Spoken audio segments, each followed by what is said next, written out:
Et bienvenue donc au webinaire Droits des animaux, donc un webinaire dont Jean-Marc nous a trouvé le titre, donc Animaux, faune de non-droit. C'est la journée aujourd'hui internationale des éléphants et donc on en profite pour vous parler de la situation évidemment des éléphants, mais plus largement des animaux, leur statut dans le monde, puisque pour vous donner quelques chiffres en introduction, donc on dit qu'aujourd'hui, enfin les derniers chiffres sont que 20 000 éléphants sont exterminés chaque année en Afrique par des braconniers pour leur ivoire notamment, alors que c'est interdit depuis 1989. Il y a un siècle, il y avait donc 20 millions d'éléphants en Afrique et il n'y en a plus que 500 000 environ aujourd'hui, donc ça représente une baisse de 97,5%.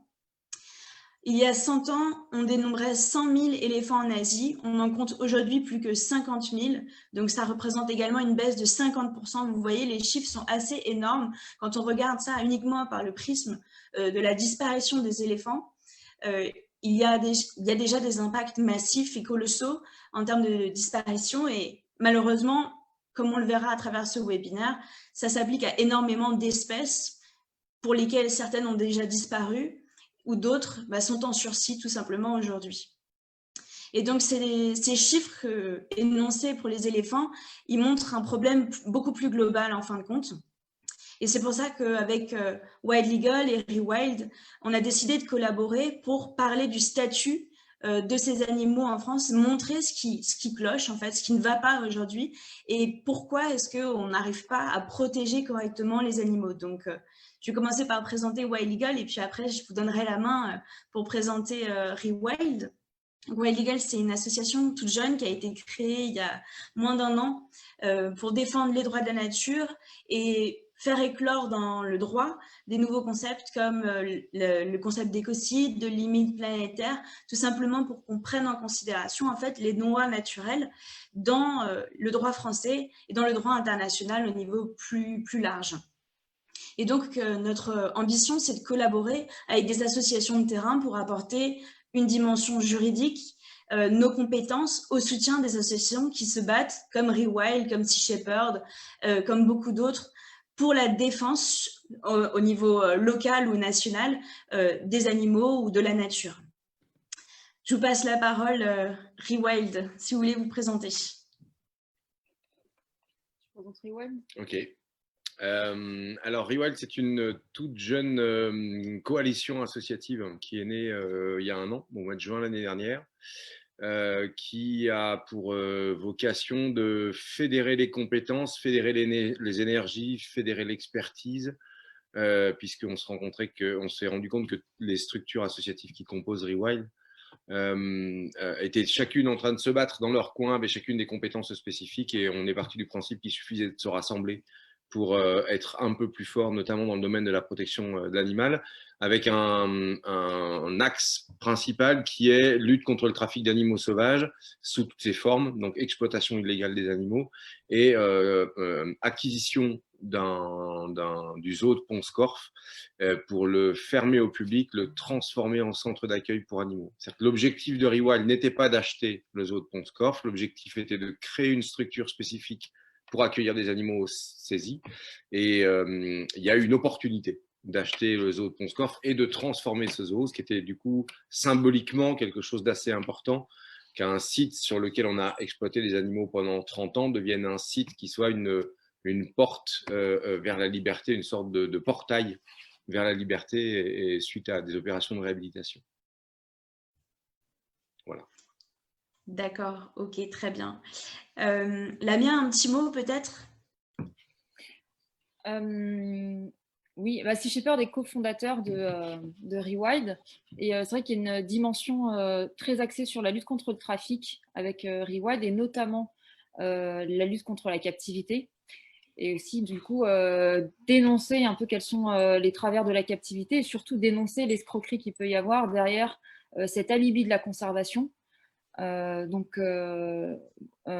Jérôme pourrait en parler mieux que moi sur la question notamment de certains centres de soins, mais aussi beaucoup des zoos. Et c'est vrai qu'aujourd'hui, si les cirques sont de plus en plus mal perçus par le grand public. Les cirques qui utilisent et exploitent des animaux sauvages sont très mal perçus. Les zoos passent encore entre les mailles du filet et continuent à surjouer cette carte de la conservation parce que c'est devenu en fait le seul argument qu'ils ont pour justifier de leur existence.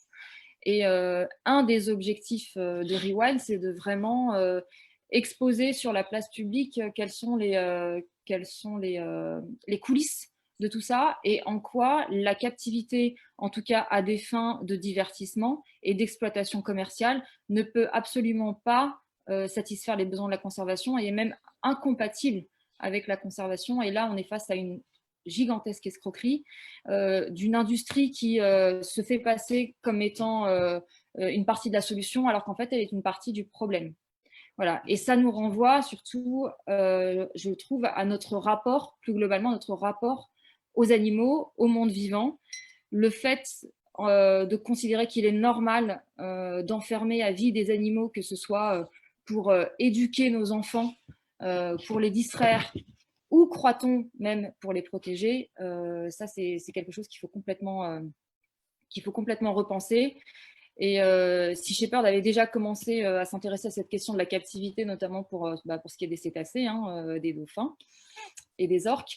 Et voilà, je n'ai jamais trop compris l'intérêt qu'il pouvait y avoir à regarder des dauphins réaliser des tours comme des automates.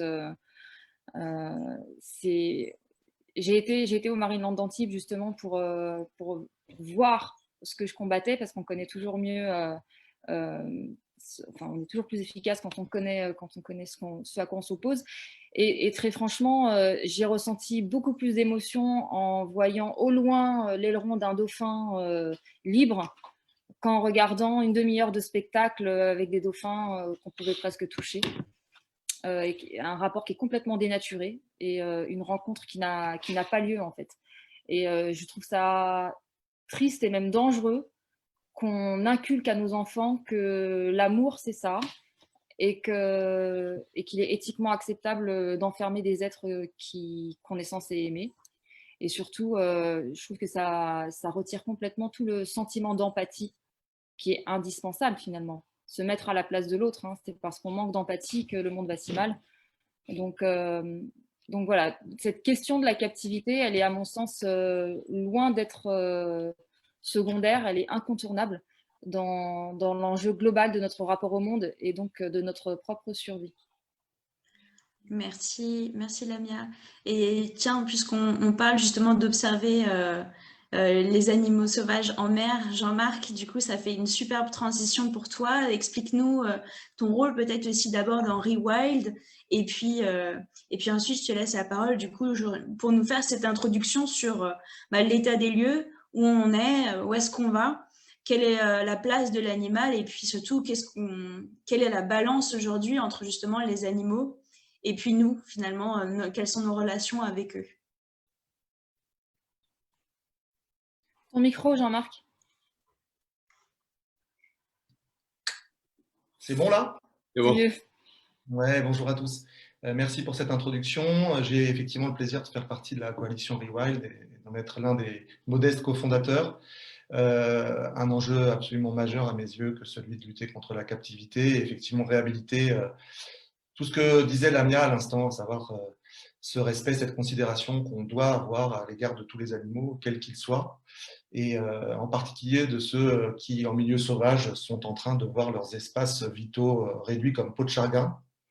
Moi, je vous parle depuis La Réunion, où je vis et où je travaille dans une association de protection des cétacés, à la fois autour de La Réunion, mais plus largement dans l'océan Indien, du sud-ouest de l'océan Indien.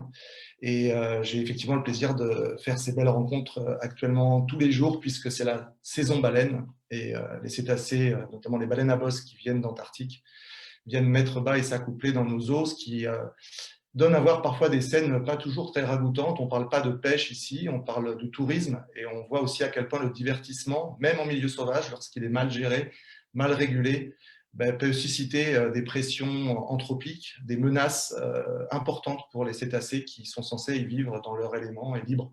Voilà. Donc c'est aussi un point important qu'on abordera peut-être. Mais un peu partout, effectivement, les humains ont tendance à occuper des espaces de façon excessive et à tout simplement, on va dire, nuire à l'espace vital que d'autres espèces devraient avoir pour tout simplement vivre leur vie. Voilà. Tu m'as demandé, Marine, juste en guise d'introduction, de balancer quelques chiffres. Je vais faire assez court et synthétique. J'ai fait un exercice effectivement de compilation de données dans le cadre d'un bouquin que je vais sortir bientôt. Je ne fais pas ça pour ma petite promo, mais ça donne le cadre. Alors, je vais essayer de partager mon écran. Tac.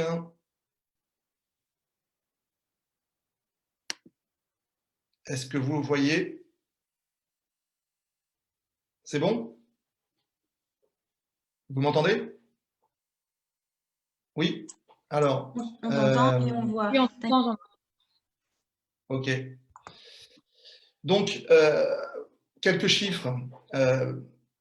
L'OMS, dans un de ses rapports en 2002, a essayé de chiffrer le nombre de morts humains de toutes les guerres de l'humanité.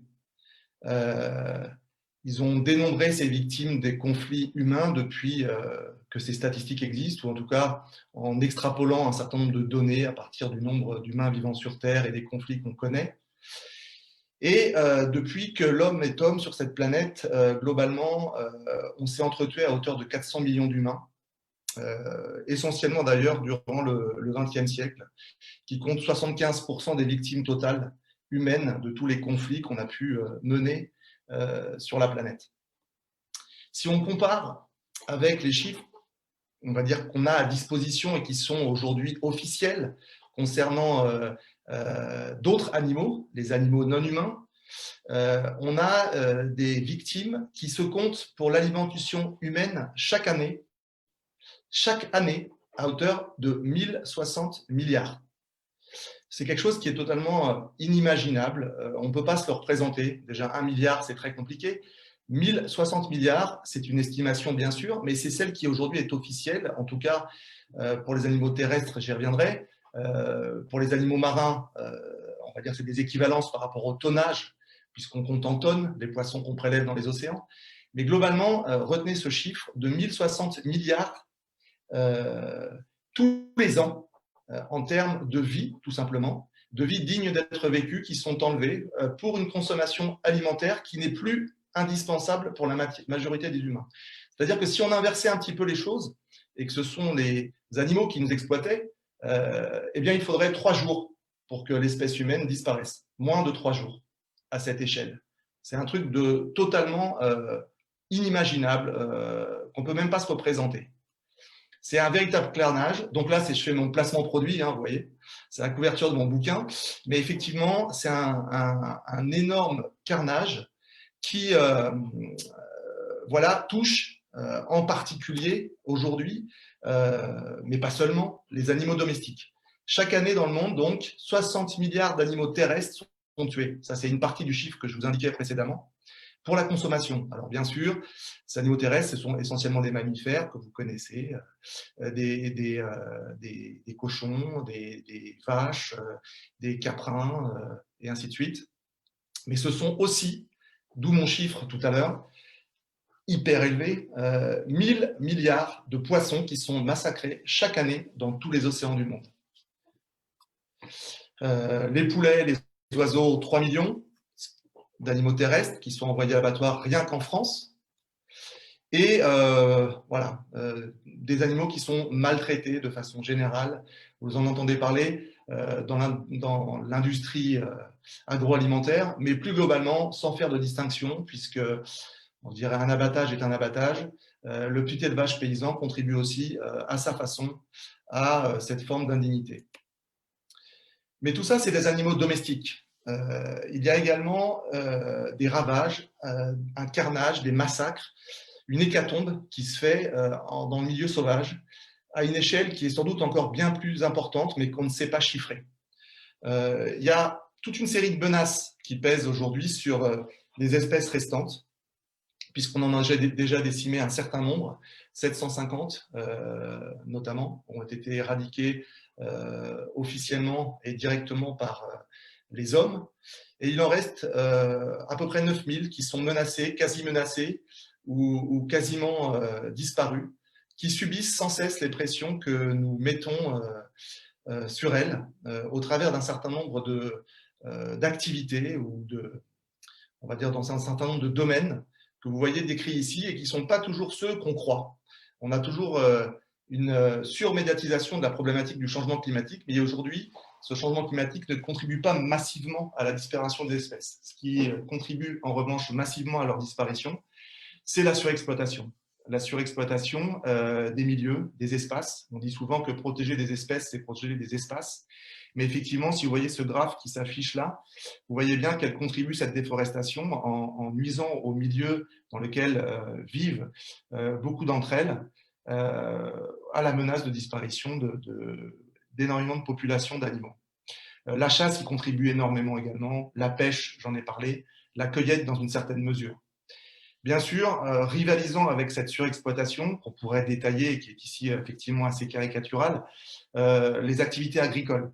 La culture industrielle, évidemment, a sa part, l'élevage, la plantation de bois, l'artificialisation, l'aquaculture également, y contribue et génère on va dire des dommages collatéraux qui vont également peser sur les espèces qui tentent tant bien que mal de se maintenir en vie. Je ne vais pas tous les détailler, mais bien sûr l'étalement urbain, les contaminations biologiques, les pollutions en tout genre, l'altération des milieux et le changement climatique se combinent en synergie pour faire en sorte que systématiquement tout ça concourt au même résultat. Aussi, si on regarde cette map monde, on voit qu'il n'y a bientôt plus aucune zone sans activité humaine majeure sur cette planète. On considère que 23% des terres sont encore sauvages, ou en partie, puisqu'elles subissent également les effets du changement climatique et des pollutions éventuellement plastiques. Et puis 13% des océans sont également dans cette disposition de ne pas accueillir majoritairement des humains. Pour tout le reste, donc l'immense majorité de notre planète, on a colonisé et on est l'espèce invasive ultime. À quoi ça aboutit tout ça? Ça aboutit au graphe que vous voyez ici, que je trouve assez parlant. Il y a 10 000 ans, on avait essentiellement une biomasse terrestre de vertébrés constitués, qui occupait l'essentiel de la biomasse globale. Et puis, on voit que cette biomasse n'a cessé de s'amenuiser, de disparaître quasiment, puisqu'on la voit quasiment plus à l'horizon 2050, ce petite barre verte. En revanche, les barres de l'histogramme qui ont explosé de façon exponentielle, ce sont la biomasse des humains et encore plus la biomasse des animaux domestiques qui servent à l'alimenter. On en arrive aujourd'hui à une situation absolument terrible où, alors qu'il y a 10 000 ans, on était 1% d'humains pour 99% d'animaux sauvages. Nous sommes aujourd'hui 32% d'humains avec 67% d'animaux d'élevage et puis 1% d'animaux sauvages qui tentent tant bien que mal de perpétuer la lignée dont ils sont issus, à savoir des centaines de millions d'années d'évolution, qui sont, on va dire, éradiqués parfois pour des motifs futiles et très souvent pour des motifs futiles. C'est un tableau qui est à peu près similaire dans les océans. Aujourd'hui, on considère que 85%, alors je ne vous cite pas les sources, il y en a tout plein dans mon bouquin, mais il y en a tout plein ailleurs aussi. C'est des chiffres qui ne sont pas issus de nulle part, mais qui sont sourcés et corroborés par des méta-analyses et des méta-études. Aujourd'hui, 85% des pêcheries océaniques du monde sont considérées comme pleinement exploitées, surexploitées ou épuisées. Donc, on peut toujours s'amuser à penser qu'une pêche puisse être durable, responsable, éthique ou je ne sais quel adjectif. Dans les faits, c'est toujours plus de vide dans les océans. Et peut-être à l'horizon 2048, comme certains l'ont imaginé ou en tout cas l'ont esquissé, un océan totalement vidé de ses poissons. Même si ce chiffre est controversé, il donne quand même l'ampleur des risques qui pèsent sur nous. Des risques, bien sûr, pour nous, déjà, si on était égoïste et qu'on ne pensait qu'à notre gueule, parce qu'on est totalement interdépendant de la vitalité de ces écosystèmes dans lesquels une grande diversité d'espèces peuvent coexister et s'apporter des services mutuels par les chaînes trophiques ou par les bons fonctionnements des milieux auxquels ils contribuent. Et ça, Darwin l'avait déjà en son temps amplement montré, à quel point nous étions tous liés les uns aux autres et à quel point nous étions nous aussi des animaux comme les autres, avec des besoins essentiels qui sont aussi, on va dire, ceux d'animaux dans leur propre milieu. Donc un énorme problème écologique qui bien sûr menace notre survie à court terme. Je pense que tous ceux qui participent à ce webinaire ce soir en sont convaincus. Mais c'est aussi un problème éthique absolument majeur. De quel droit estimons-nous que nous avons la propriété de ces animaux et nous pouvons en user à notre guise?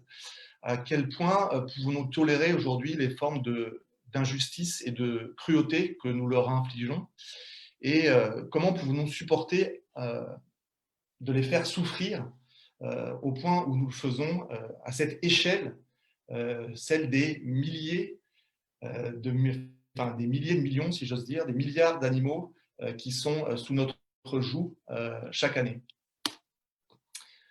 On les traite tout simplement comme des machines, on les traite comme des objets, on les traite comme des ressources à notre disposition, alors que les animaux sont des êtres sentients. Alors ça, c'est une notion que vous connaissez peut-être ou dont vous avez entendu parler. Ça va au-delà de la considération qu'on peut avoir par rapport à un terme comme le terme sensible. Le sensible peut être aussi celui, on va dire, d'une surface sensible qui réagit à des stimuli. Là, on parle de sentience. C'est l'idée selon laquelle les animaux peuvent projeter des désirs, peuvent ressentir des émotions, peuvent construire des stratégies, ont envie tout simplement de vivre et de poursuivre une existence, on va dire, la moins perturbée possible. Ça, ce sont des choses qui sont aujourd'hui scientifiquement établies. Sans, on va dire, établir une égalité stricte avec les compétences ou on va dire les qualités qui sont celles des humains, les animaux ont les leurs propres et elles sont d'une égale valeur morale. Et à ce titre-là, les animaux devraient être traités non pas comme des objets à la disposition des humains, mais comme des personnes qui ont droit au respect, à la considération, à la dignité et tout simplement droit à la vie. Aujourd'hui, c'est tout l'inverse qu'on constate, que ce soit évidemment dans le milieu sauvage comme en milieu confiné et lié à l'exploitation animale.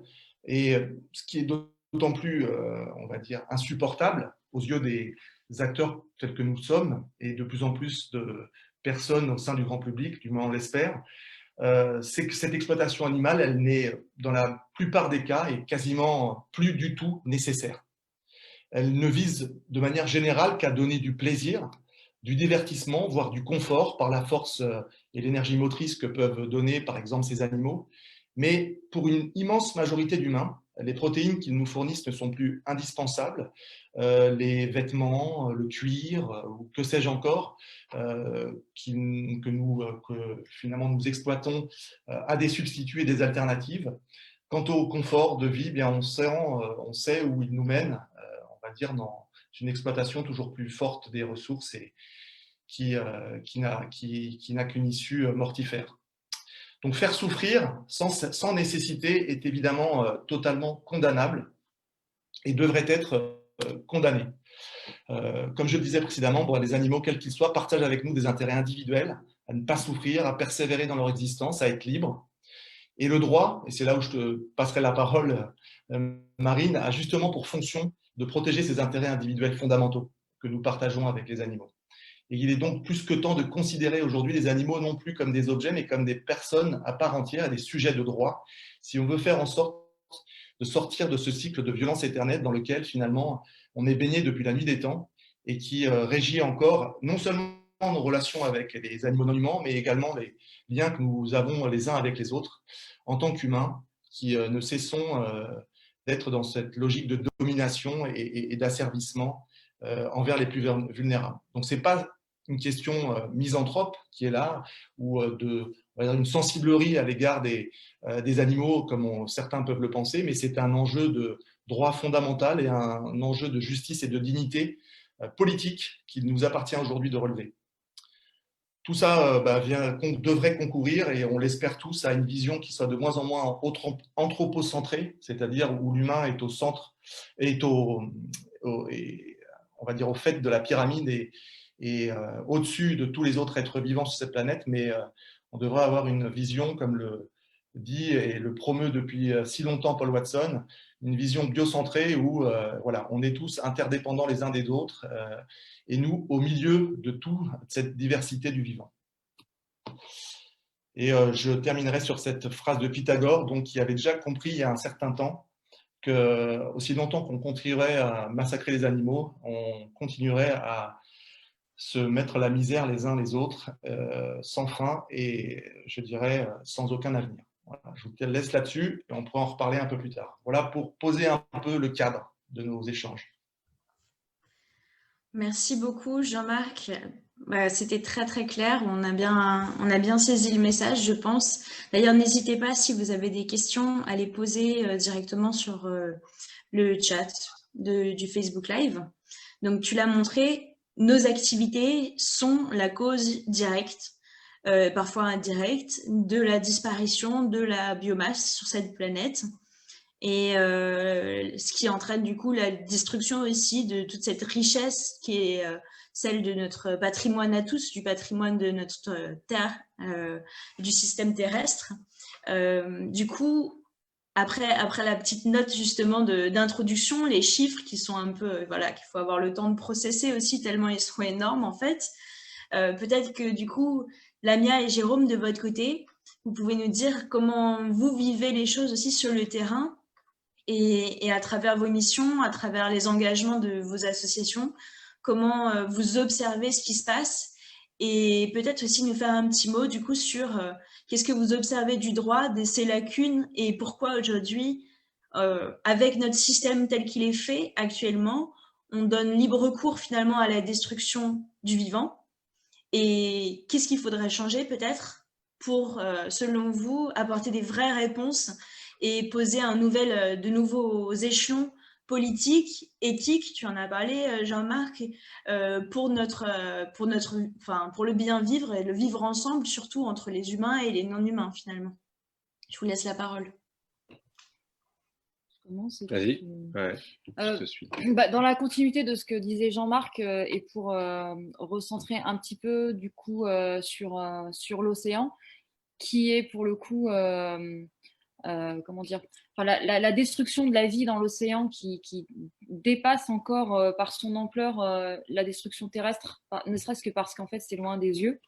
À titre d'exemple, la surface qui est chahutée dans l'océan chaque année, c'est 150 fois la surface de déforestation. Et c'est vrai que quand on parle aujourd'hui de la pêche et du nombre d'animaux, de poissons qui sont pêchés, on s'en réfère en tonnes. Les quotas sont fixés en tonnes. Et ça montre bien aussi à quel point on est dans une déconnexion totale et un manque de respect total du vivant et surtout les poissons. Voilà, les poissons, c'est un très très gros enjeu. Je ferai le lien avec ce qu'on fait en ce moment avec l'actualité pour le coup en France par rapport aux dauphins. Les dauphins qui sont une espèce qu'on appelle espèce parapluie parce que c'est une espèce charismatique et qui sont un indicateur en fait de l'état de santé de l'écosystème marin. Et donc c'est très très difficile de sensibiliser l'opinion publique et d'alerter, d'éveiller un peu les consciences sur ce qui se passe avec les poissons parce que tout le monde se fiche des poissons, parce qu'ils ont cette malchance de ne pas crier et d'avoir un système sensoriel extrêmement différent du nôtre. Donc voilà, puis quand on dit qu'on est végétarien, voilà, ça arrive assez souvent qu'on vous propose une salade niçoise ou du saumon fumé, hein. Voilà, comme si les poissons ça poussait dans les arbres. Et du coup, alors même si ouais, je considère, et je pense qu'on est tous d'accord ici pour considérer la vie comme égale sous toutes ses formes. On est dans une vision très subjective des choses et c'est vrai qu'on se rend compte que quand on essaye d'alerter les gens sur ce qui arrive à l'océan, passer par des animaux charismatiques comme les dauphins, ça a beaucoup plus d'impact que de parler de la disparition des morues ou des sardines. Et aujourd'hui, ce qui est en train d'arriver avec les dauphins, Donc, c'est leur extermination programmée par la pêche, hein, très clairement. Hein. Aujourd'hui, la première menace qui pèse sur l'océan, c'est la pêche. Devant le changement climatique, devant la pollution, devant l'acidification, c'est la pêche. Voilà, et donc, c'est le poisson qui est dans nos assiettes. C'est ça qui est en train d'exterminer les baleines, les dauphins, tous les mammifères marins, les requins dans des proportions encore plus grandes. Et donc, là, on a un angle d'attaque, entre guillemets, parce que les dauphins ont ce capital sympathie qui peut donner une chance, finalement, de toucher les gens sur des choses qui ne les toucheraient pas autrement. Et là, en plus, pour recentrer sur la France, on est une sorte de plaque tournante parce qu'on a un rôle énorme à jouer, un rôle fondamental. On est le pays qui a la deuxième plus grande surface maritime au monde. On est les seuls à être présents sur tous les océans de la planète. Et en matière de protection de la biodiversité, et notamment de la biodiversité marine, on est une catastrophe. Ce qui se passe avec les dauphins, ça réunit pas mal de choses. C'est d'une part notre rapport à l'océan qu'on considère comme un garde-manger, et d'autre part le fait qu'on a des lois qui sont pas du tout à la hauteur des enjeux, puisque en réalité en France, on n'a aucune espèce marine protégée.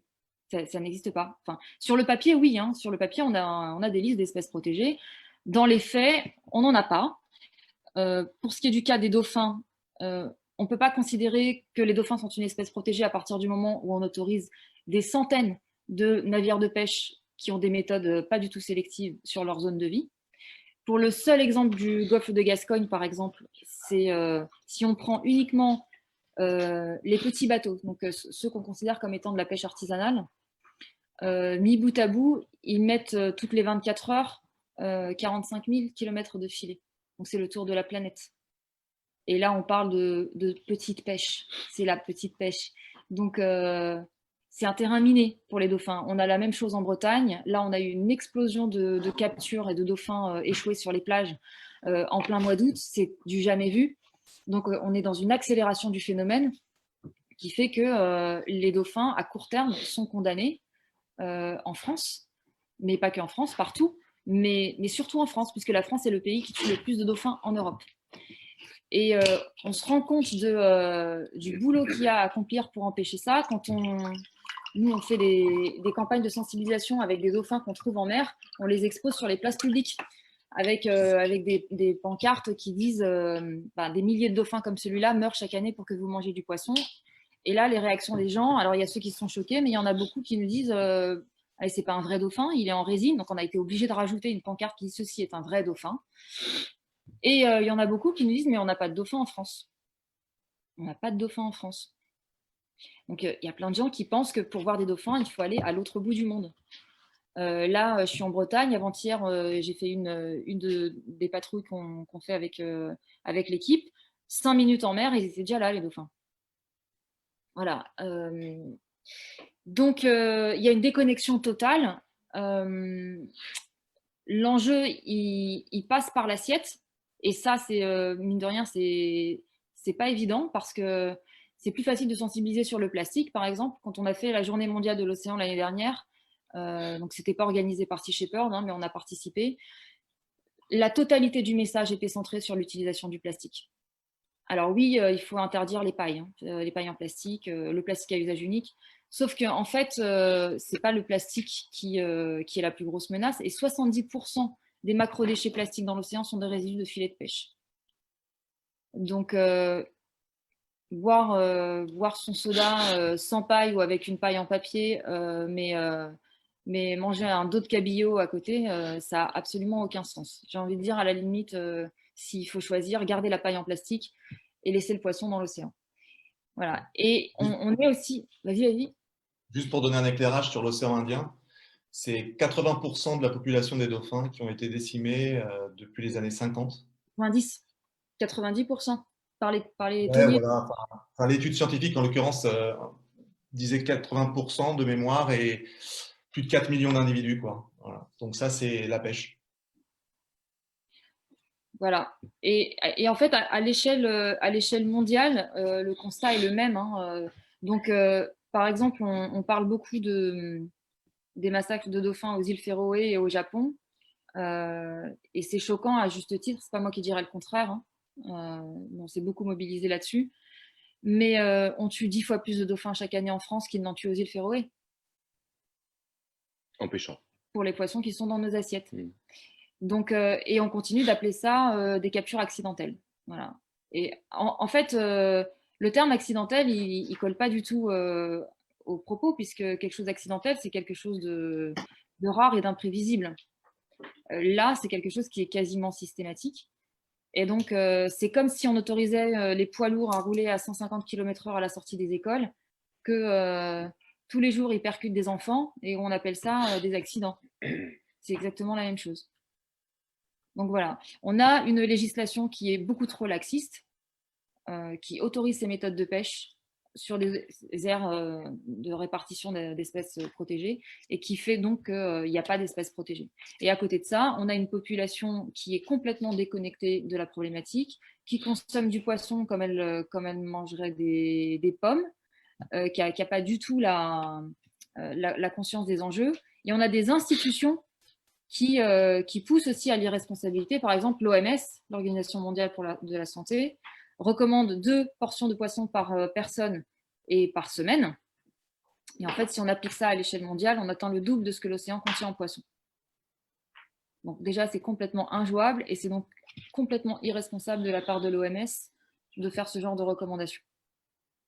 Donc là, on est dans une problématique où en fait chacun se renvoie la balle, puisqu'on a les pêcheurs qui nous disent que eux, ils font de leur mieux et au départ, ils niaient même leur responsabilité. Donc là, c'est plus le cas, hein, puisque les autopsies sont absolument sans appel, hein. C'est bien la pêche qui tue plus de 90% des dauphins qui s'échouent. On a des consommateurs qui disent bah, nous, on prend ce qu'on nous propose à la carte. Les pêcheurs qui disent bah, vous êtes bien contents qu'on aille pêcher le poisson que vous mangez. Des politiques qui disent mais nous, on a un secteur de la pêche, un secteur économique à préserver. Et puis des électeurs à satisfaire. Donc voilà, en fait, chacun est responsable, chacun se renvoie la balle, là où chacun devrait agir à son propre niveau. Et là, on est dans une course contre la montre pour sauver les dauphins. Et clairement, si on n'arrive pas à les sauver, ça veut dire qu'on ne saura rien d'autre. Parce que si on ne sauve pas ceux qui ont le capital sympathie, alors on ne va pas sauver les sardines et les concombres de mer. Donc voilà, l'enjeu, il est urgent, il est très fort. Et en même temps, on est dans un rapport de force avec un lobby de la pêche qui est extrêmement fort, et notamment en France. Et un mouvement écolo qui, lui, reste quand même relativement timoré. Et donc, quand on est un homme politique et qu'on a envie d'être élu et d'avoir la paix sociale, on a d'un côté un lobby de la pêche qui menace de foutre un bordel monstre, de bloquer les ports, voilà, et qui gueule pour être reçu dans tous les ministères. Et de l'autre côté, on a, je caricature, hein, mais on a des écologistes qui demandent gentiment s'il y a une pétition à signer quelque part. Donc le choix, il est vite fait. Donc il faut vraiment qu'on gagne en combativité, parce qu'on n'y arrivera pas en courbant les chines et en se contentant de demander gentiment. C'est un rapport de force, très clairement. Et nous, en étant sur le terrain, on permet de maintenir une pression qui est nécessaire, déjà, parce que c'est une zone de non-droit, ils ont l'habitude de faire absolument ce qu'ils veulent. D'ailleurs, ils sont bien embêtés qu'on soit là. Donc, il faut qu'on leur explique qu'en fait, l'océan n'est pas leur jardin privé et que oui, on a le droit d'être là. Et ensuite, il faut que l'opinion publique se responsabilise et qu'elle comprenne qu'en fait, le poisson qu'ils ont dans leur assiette a un coût. Et quand les gens nous demandent qu'est-ce qu'on peut faire, nous, pour protéger l'océan, la réponse, elle est hyper simple. Est-ce que le poisson qui est dans votre assiette est une denrée vitale? Vous en avez besoin pour vivre ou pas? Oui ou non? Bon, dans 100% des cas, en France, c'est non. Donc, laissez-le dans l'océan. Juste pour finir sur un chiffre, sur 150 millions de tonnes qui sont pêchées par an, seuls 3 millions correspondent à un besoin de subsistance. Le reste, c'est de la pêche commerciale ou c'est de la pêche illégale. Donc, on est à 2% de pêche de subsistance. Alors, il y a assez de poissons dans l'océan pour répondre aux besoins des gens qui en ont un besoin vital. Le problème, c'est l'écrasante majorité de gens qui en mangent alors qu'ils pourraient très bien s'en passer. Et donc, voilà, on n'a pas besoin d'être un combattant particulier. Déjà, si on arrête de manger du poisson quand on n'en a pas besoin, qu'on le laisse à ceux qui en ont vraiment besoin, donc c'est une minorité d'êtres humains et une majorité de prédateurs marins, et bien déjà là, on a rendu le plus grand service qu'on puisse rendre à l'océan. C'est à la portée de absolument tout le monde. Et une dernière chose, juste pour finir, sur cette image d'Épinal de la petite pêche, parce que c'est vrai que quand on communique sur ces sujets-là, tout le monde n'est pas prêt à se dire bon, demain j'arrête de manger du poisson parce qu'on a ses habitudes et tu disais Jean-Marc son petit confort, voilà. Et donc la première réaction des gens, ça va être de nous dire maintenant je vais manger que du poisson qui vient du petit bateau de pêche là qui fait de la pêche locale, avec cette idée qu'en fait le petit bateau de pêche qui fait de la pêche locale, il fait de la pêche durable, éthique et vertueuse. Et en fait, dans les faits, c'est pas du tout le cas. Un petit bateau de 12 mètres, il capture des dauphins avec ses filets. Et il peut poser des dizaines de kilomètres de filets par jour. Et l'exemple emblématique de ça, c'est la mer Méditerranée, qui est la mer la plus surpêchée au monde. C'est la mer la plus dangereuse pour les mammifères marins et pour les requins. Et 92% des bateaux qui pêchent en Méditerranée sont des bateaux de moins de 12 mètres qui font de la pêche locale. Ils n'ont pas eu besoin des gros navires industriels de 150 mètres pour décimer la Méditerranée.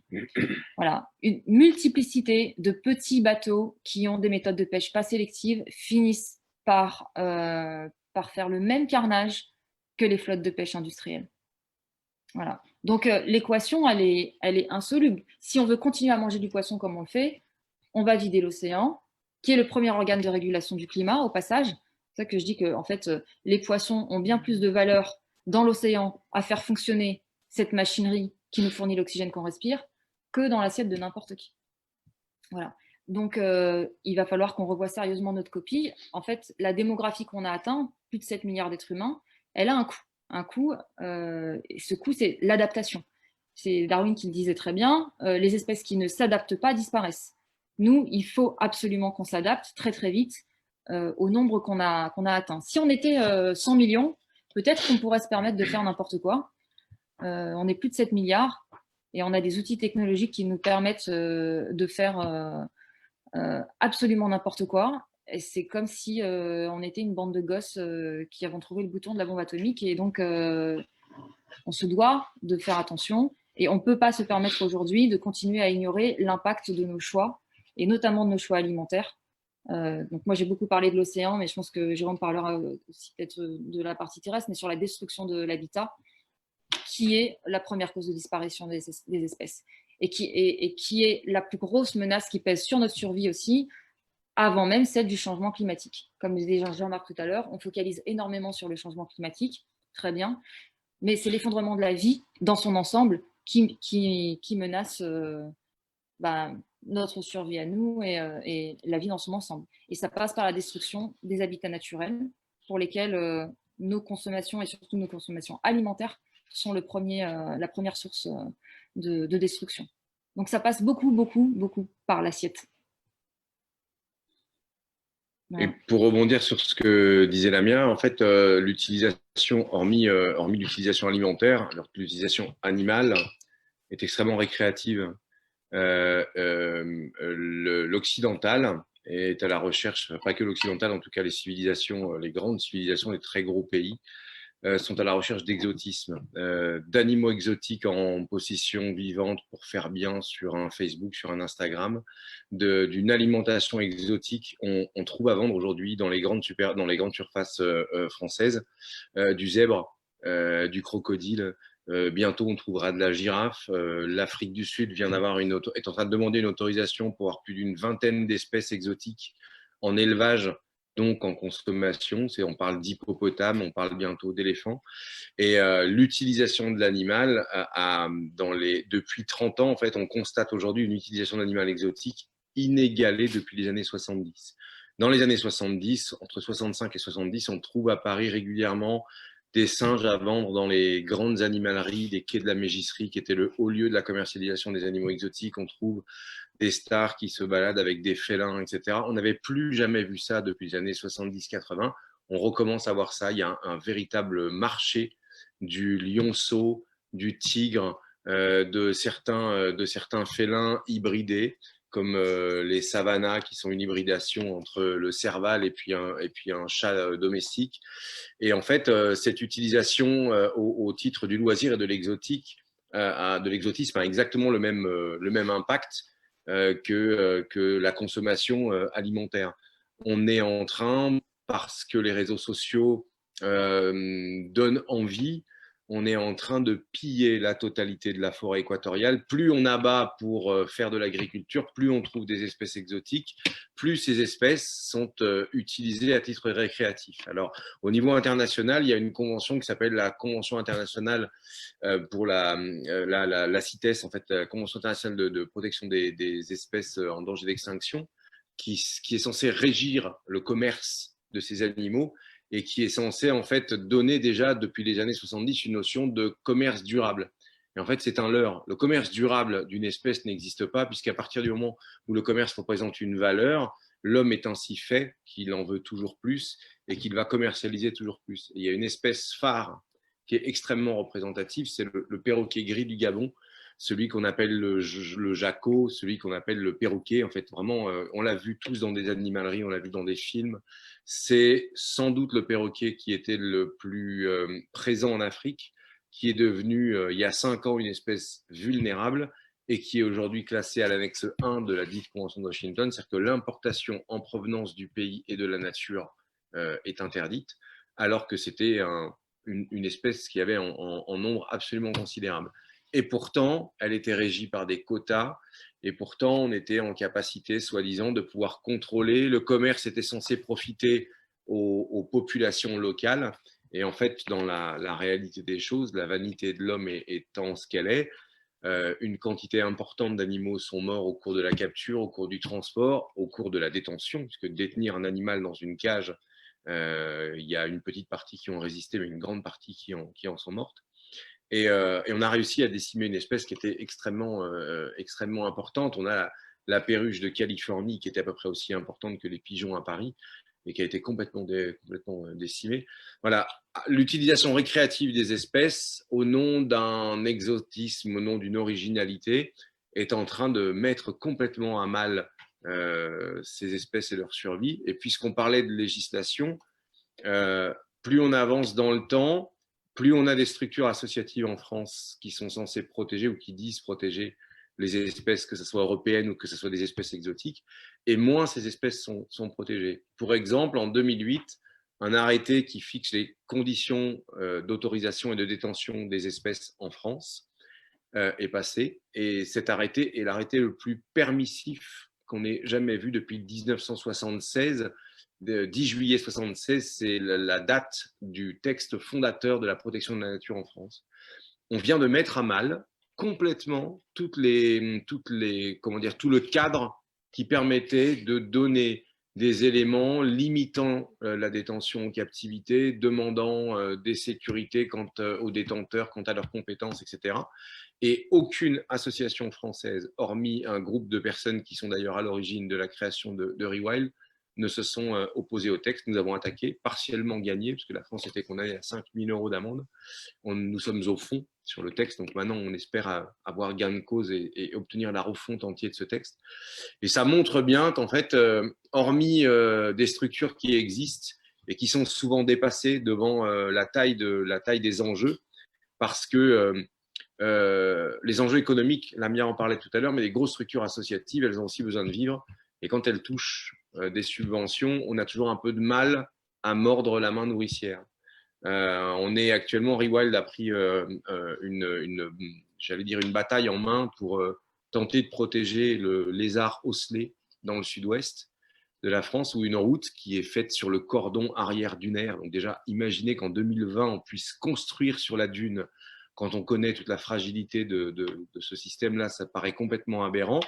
Et juste pour pouvoir étendre un peu une zone industrielle et pour pouvoir construire une route un petit peu confortable pour les touristes pour qu'ils puissent aller sur la plage, on va mettre en danger, mais de façon très importante, la plus grosse population de lézards osselets d'Aquitaine et une des plus grosses populations de lézards osselets de France. On vient d'apprendre aujourd'hui que le tribunal administratif ne nous a pas suivis dans notre demande de suspension et qu'elle nous a suivis, c'est-à-dire qu'en ce sens qu'on va pouvoir aller sur le fond, mais le fond, c'est une bataille qui va durer 2-3 ans et pendant ce temps-là, si la route se construit, les lézards auront disparu quand on aura gagné. Et ça n'émeut pas plus que ça le monde associatif local, alors que ça devrait être une véritable levée de bouclier. Donc en fait, à force de parler de protection de la nature, à force d'avoir des grosses enseignes, puisque c'est devenu des grosses enseignes avec des très gros budgets, on a finalement un système associatif qui est devenu presque inefficace. On n'a jamais eu autant d'associations de protection de la nature n'a jamais été autant en danger en France. Alors effectivement, on a des espèces phares sur lesquelles on se concentre, les oiseaux et certains types d'oiseaux, la lutte contre certains types de chasse, puisque finalement on est dans un combat un peu populaire.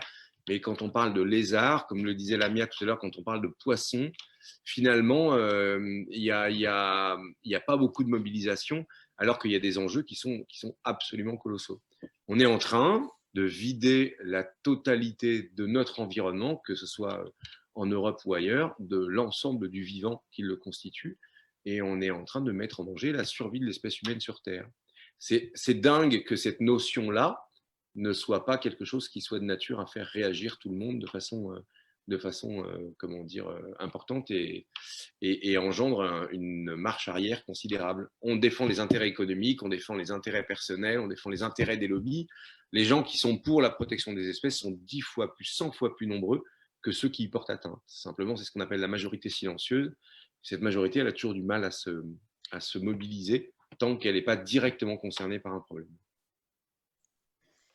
Merci beaucoup, Jérôme. Si tu as fini, si vous n'avez pas de points à ajouter, je vais passer à la partie un peu juridique, justement, puisque tu as déjà bien amorcé la question, en parlant justement de cet affaiblissement qu'on voit sur les normes de protection de l'environnement en général, hein, qu'elles s'appliquent aux animaux, mais aussi aux écosystèmes en règle générale. Malheureusement, ce qu'on constate, et ça ne remonte pas que à ce gouvernement, mais ça s'accélère fortement, c'est finalement faire passer les droits des entreprises et des particuliers avant les droits de la nature. C'est pour ça que, justement, avec nos associations, on se bat pour rééquilibrer les forces en présence sur le terrain ou dans les tribunaux.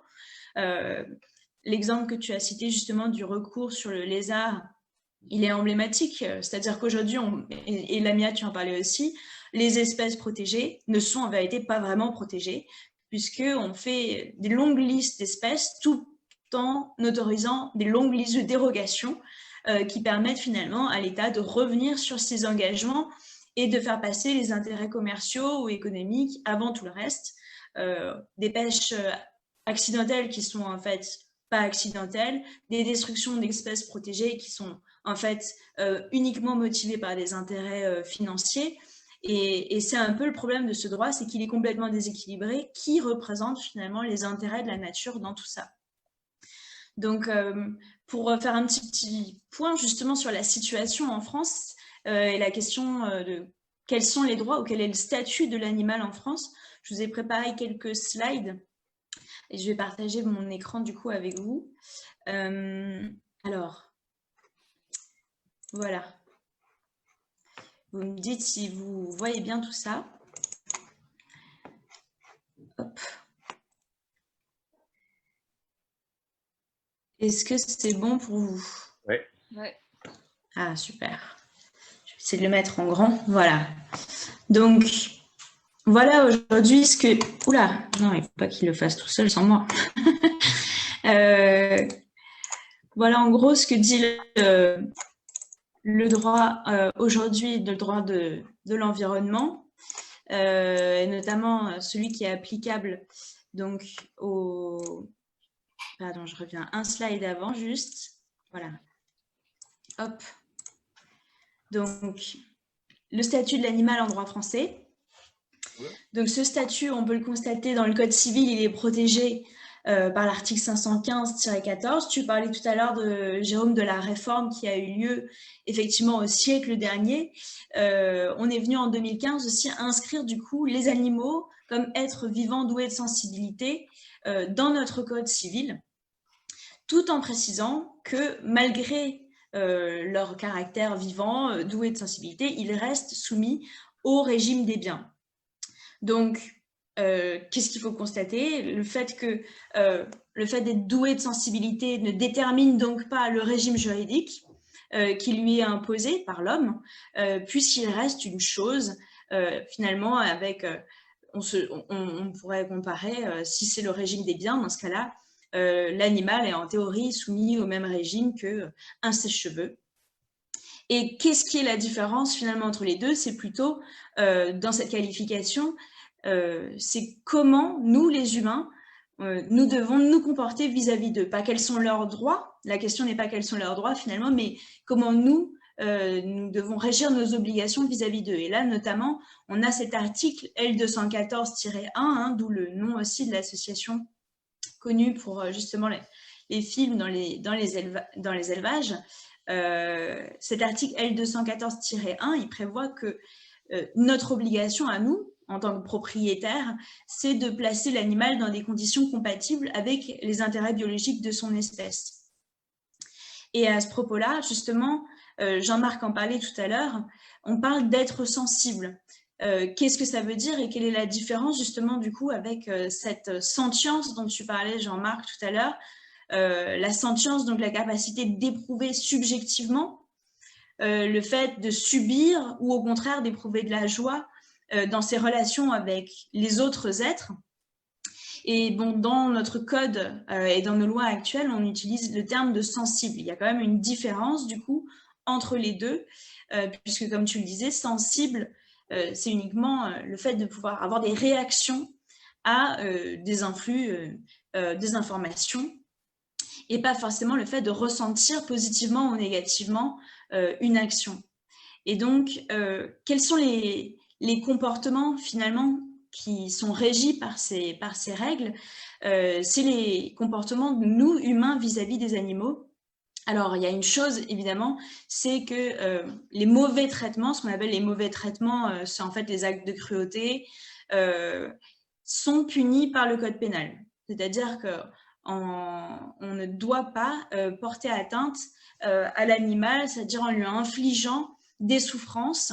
Et cette souffrance, elle peut être portée devant les tribunaux et on peut être condamné jusqu'à 2 ans et 30 000 € d'amende en cas de sévices graves ou d'actes de cruauté reconnus par un tribunal sur un animal. Mais au-delà du droit pénal, comment est-ce qu'on s'assure donc du bon comportement des humains vis-à-vis des animaux, autrement que du coup par l'aspect pénal et par les sanctions? Donc, il est inscrit, comme vous voyez, que tout animal doit être placé dans les conditions compatibles avec ses impératifs biologiques. Et effectivement, du coup, il faut se poser la question, qu'est-ce que c'est que ces impératifs biologiques relatifs à une espèce? Et la notion d'impératif biologique, le problème, c'est qu'elle n'est pas définie clairement en droit français. Il y a un faisceau d'indices et je vais essayer, justement, en parlant de l'exemple du cas des cirques, puisque c'est ce qui nous a rapprochés avec Rewild. Le cas des cirques est assez emblématique de ce qu'on entend du bien-être ou des impératifs biologiques d'une espèce, puisque dans ce flou juridique, malheureusement, on peut mettre énormément de choses qui permettent du coup des comportements aujourd'hui qui pourtant, au regard de nos connaissances scientifiques, ne sont pas justifiables. Je vais vous prendre l'exemple de l'éléphant baby, du coup de cette éléphante qui est et qui a été pendant longtemps retenue captive dans un zoo, enfin dans un cirque, pardon, le cirque de Bauer, et qui était placée quasiment confinée en permanence dans une remorque qui lui servait à la fois finalement de tout, puisqu'elle dormait à l'intérieur et puis elle restait la journée à l'intérieur. Et malgré le fait qu'aujourd'hui on ait des connaissances justement sur les impératifs biologiques des éléphants, pardon. Il y a un certain consensus scientifique sur les capacités cognitives, comportementales des éléphants. Ils ont une structure sociale, ils ont des échanges au sein de cette structure sociale, ils ont une vie nomade, ils se déplacent. Et pourtant, on voit bien que dans les zoos, on se permet de continuer à avoir des éléphants qui sont maintenus en captivité. Donc, je vais vous montrer ce petit slide, il sert un peu à mettre justement en évidence la différence entre les exigences biologiques d'un éléphant et la réglementation, ce que dit la science finalement. Donc, cet arrêté cirque qui définit justement les grandes lignes de dans quelles circonstances est-ce qu'on doit maintenir un animal, un éléphant en l'occurrence, pour respecter ces exigences biologiques. Le droit français considère que s'il séjourne dans une installation extérieure pendant 1 heure par jour, c'est déjà suffisant. Si ces chaînes sont matelassées, c'est un bon signe aussi. Et s'il dispose d'un bac de sable, de terre ou de branchage pour se distraire, c'est très bien, c'est suffisant. Il peut vivre en état d'isolement le reste du temps et être coupé finalement de ses liens sociaux. Alors que justement, comme je vous disais, les connaissances scientifiques, elles démontrent que cet éléphant, en vérité, il peut se déplacer sur des dizaines, voire des centaines de kilomètres par jour. Il a besoin de cette structure sociale et il interagit avec les autres membres du troupeau, ses enfants, ses parents. Il y a des interactions extrêmement fortes et notamment des sentiments. On sait déceler justement cette forme d'intelligence sociale qui fait qu'il a des rapports extrêmement développés avec les autres individus de son troupeau. Alors, c'est assez choquant finalement parce que ce qu'on reconnaît comme exigence biologique pour un éléphant, il faut les ramener aussi parfois, je pense, à ce qu'on vit nous. Je pense aussi à la crise du Covid qu'on a tous vécu, où on s'est retrouvés emprisonnés pendant pas mal de temps. Les règles françaises qui sont applicables à un éléphant, elles font que si sa cage fait entre 2,5 mètres par 4, pardon, c'est-à-dire 10 mètres carrés, une cage de 10 mètres carrés, pour un éléphant, on considère que c'est suffisant. Je vous ramène ça. Moi, ce qui me parle, c'est en tant qu'individu, ce qu'on considère être un logement décent pour un individu humain, c'est 9 mètres carrés. C'est-à-dire que pour un éléphant, on considère que 10 mètres carrés serait suffisant. Quand on compare la taille d'un éléphant et d'un humain, un éléphant, c'est environ 3 mètres et entre 4 à 6 tonnes. Et nous, en tant qu'humains, on considère que pour nous, un logement décent, c'est minimum 9 mètres carrés. Je trouve qu'il y a un sacré décalage entre justement ce qu'on considère être décent pour un éléphant et ce qu'on considère être décent pour nous. D'autant qu'on le voit bien, la captivité, elle est dure à supporter pour n'importe qui. D'autant plus pour un animal nomade. 1 heure par jour comme sortie, en gros, pour un éléphant, c'est extrêmement contestable, en tout cas au regard des connaissances scientifiques. Et le fait de disposer d'un bac à sable ou de branchage pour se distraire, on ne voit pas très bien en quoi ça pourrait remplacer des interactions sociales avec d'autres membres de sa famille. Mais c'est en tout cas ce qui aujourd'hui, voilà, c'était pour vous montrer le contraste entre ce qui est reconnu comme exigence biologique et dans notre droit, et donc finalement les limites de notre droit, même un peu la bipolarité pour le dire clairement, puisqu'on a un droit qui en fait ne couvre pas du tout les exigences biologiques d'un éléphant. Si on s'adressait à des scientifiques qui, pour le coup, connaissent et les étudient dans leur milieu sauvage, on saurait tout à fait que c'est incomparable. Et heureusement, on a quand même, j'avais envie de vous parler plutôt aussi de bonnes nouvelles du coup. Il y a des bonnes nouvelles, puisque au regard du droit international, on a des jurisprudences qui commencent à arriver justement et qui sont très intéressantes, notamment une dernière jurisprudence assez récente du coup de mai 2020 à propos de Kavan, donc un éléphant qui a été relâché, si on peut dire comme ça, par un juge pakistanais. Il faut savoir que Kavan, du coup, il vivait seul depuis 2012 dans un petit enclos du zoo d'Islamabad.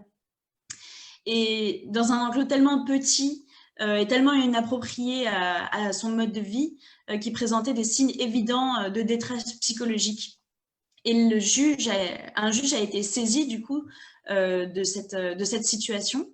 Et il a reconnu que le zoo n'était en aucune manière capable de répondre à ces exigences biologiques et que ces conditions finalement de captivité, elles l'exposaient à une souffrance qui était inutile et qui n'était pas une chose ou une propriété, mais qu'au contraire, en tant qu'être sensible, il fallait qu'on reconnaisse, que les humains reconnaissent que les animaux étaient aussi dotés de droits naturels et donc de droits fondamentaux, et notamment celui de ne pas souffrir, de ne pas être enfermé.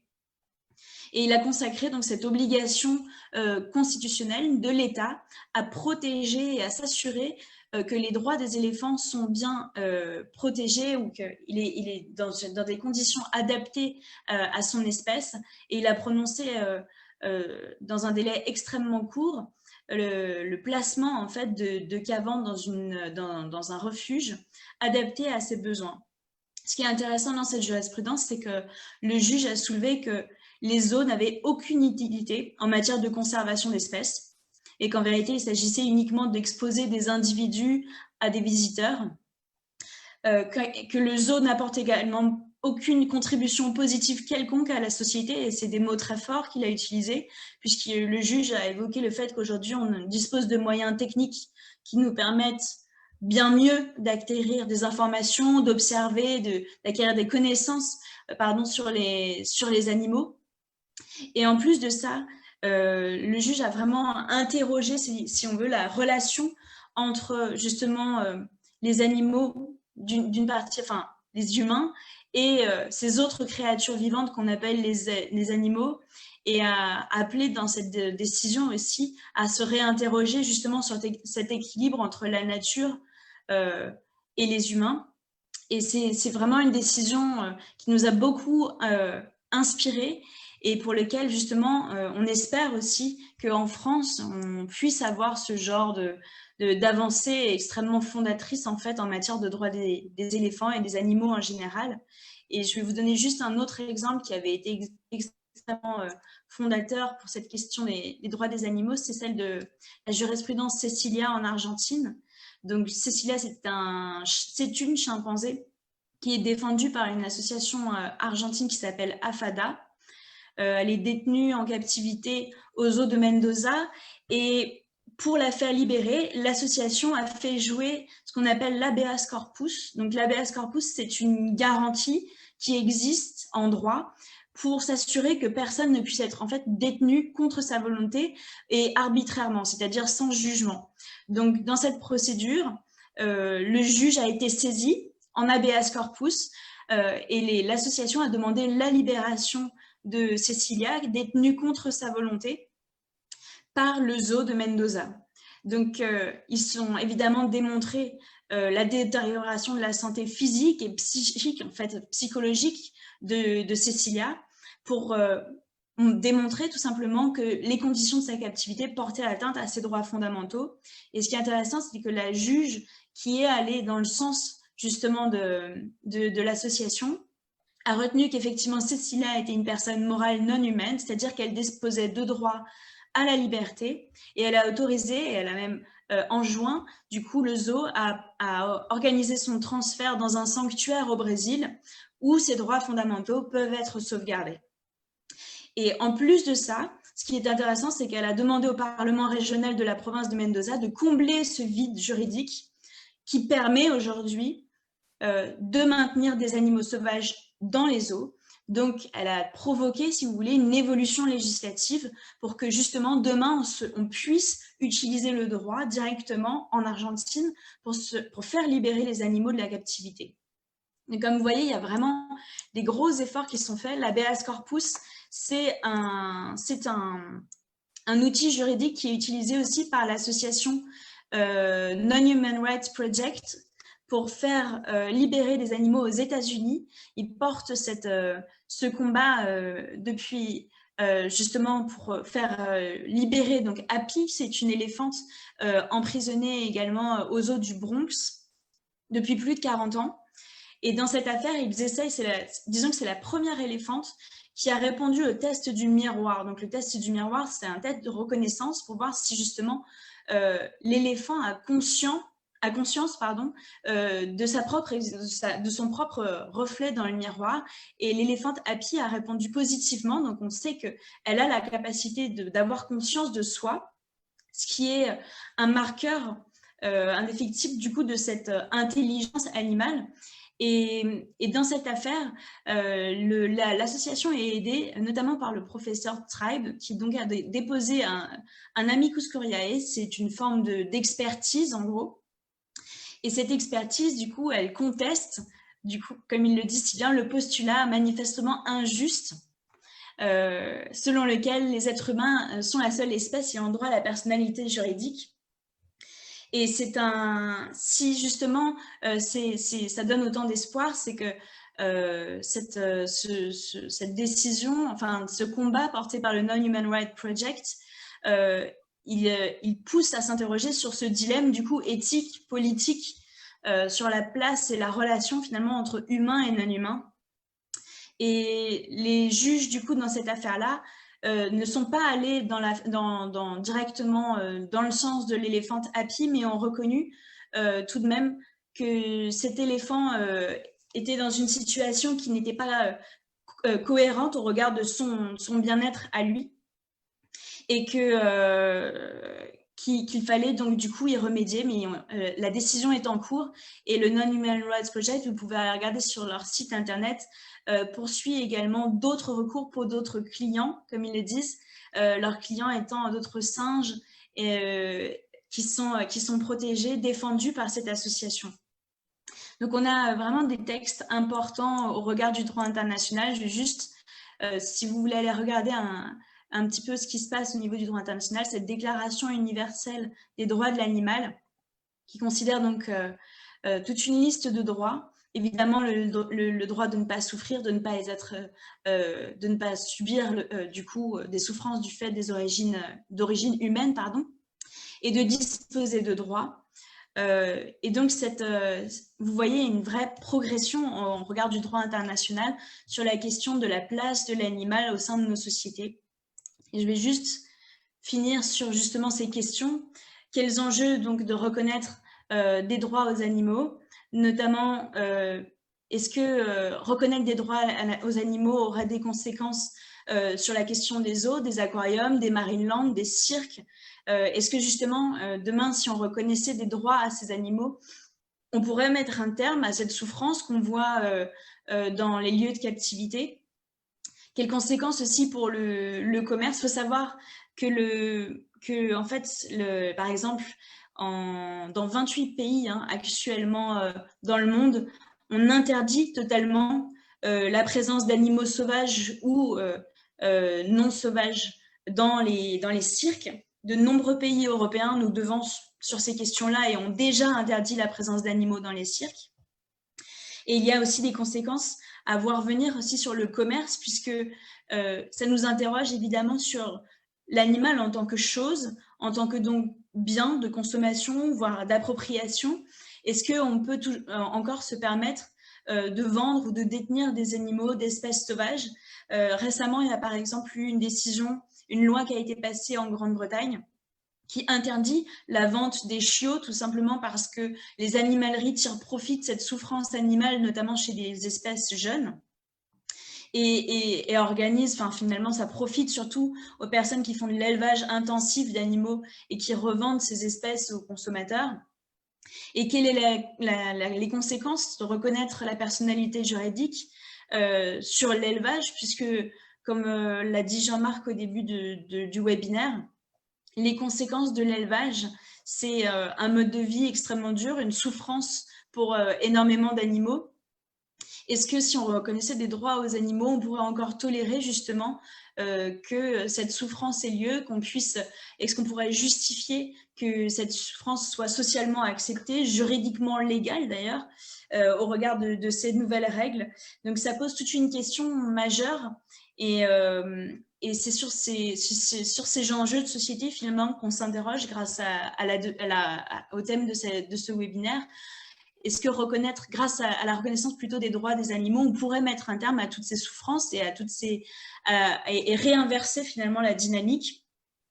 en nous permettant de rééquilibrer nos relations. Ça nous permettrait aussi peut-être justement de préserver ces espèces de la meilleure manière possible, peut-être même restaurer tout simplement les conditions d'habitabilité de nos écosystèmes pour leur permettre à nouveau de se reconstituer et de vivre, de proliférer, de pouvoir à nouveau bénéficier de la protection de leurs cycles vitaux, de se reproduire et d'avoir des comportements sociaux qui soient adaptés à leurs besoins.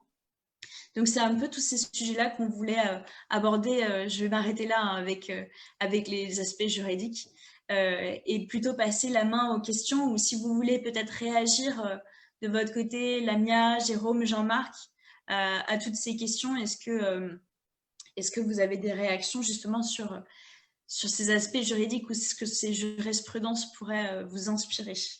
Alors, juste une réaction, je trouve que c'est effectivement intéressant quand on fait en permanence un constat qui est toujours assez noir, d'avoir quelques petites touches positives qui permettent de dire que malgré tout, il y a 2-3 choses qui avancent.